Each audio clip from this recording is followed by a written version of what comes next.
উত্তরের হিমেল হাওয়া একটু একটু করে দেশের অভ্যন্তরে প্রবেশ করে সারা দেশে ছেয়ে গেছে। ডিসেম্বরের শুরু থেকে দেশে আসা হিমেল হাওয়া শীতে পরিণত হয়ে এখন ভরা যৌবনে পদার্পণ করেছে। এরই মাঝে সারা দেশে ঝেঁকে বসেছে শীত। তীব্র শীতে কাঁপছে সারা দেশ। দেশের বিভিন্ন এলাকায় শৈত্যপ্রবাহ বয়ে যাচ্ছে। কিছু কিছু এলাকায় শৈত্যপ্রবাহ অব্যাহত রয়েছে। বিশেষ করে রাজধানী ঢাকা সহ বিভিন্ন অঞ্চলে শীতের প্রকোপ বেড়েছে। পৌষ মাঘ মাসের মধ্যভাগে এসে হিমেল বাতাস আর ঘন কুয়াশার কারণে তাপমাত্রা 7 ডিগ্রি সেলসিয়াসের মধ্যে নেমে গেছে। মঙ্গলবার রাজশাহীতে চলতি মৌসুমের সর্বনিম্ন তাপমাত্রা রেকর্ড করা হয়েছে 7 ডিগ্রি সেলসিয়াস।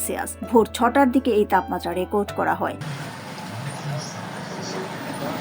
রাজশাহীতে একদিনে তাপমাত্রা 3 ডিগ্রি সেলসিয়াস কমেছে। তবে একই সময় টেকনাফে দেশের সর্বোচ্চ তাপমাত্রা রেকর্ড করা হয়েছে 26.6 ডিগ্রি সেলসিয়াস। শৈত্যপ্রবাহ নিয়ে আবহাওয়া অফিস নতুন করে বার্তা দিয়েছে।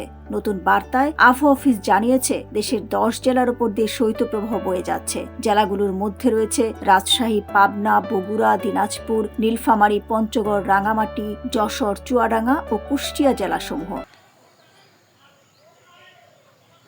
এই জেলাসমূহের উপর দিয়ে মৃদু থেকে মাঝারি ধরনের শৈত্যপ্রবাহ বয়ে যাচ্ছে এবং তা অব্যাহত থাকতে পারে। এছাড়া সারা দেশে রাতের এবং দিনের তাপমাত্রা সামান্য বাড়তে পারে।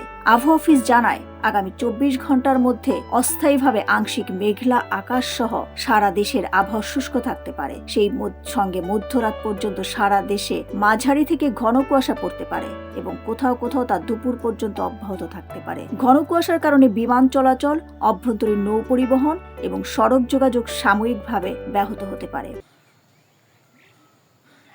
ডেস্ক রিপোর্ট, সোনালী নিউজ।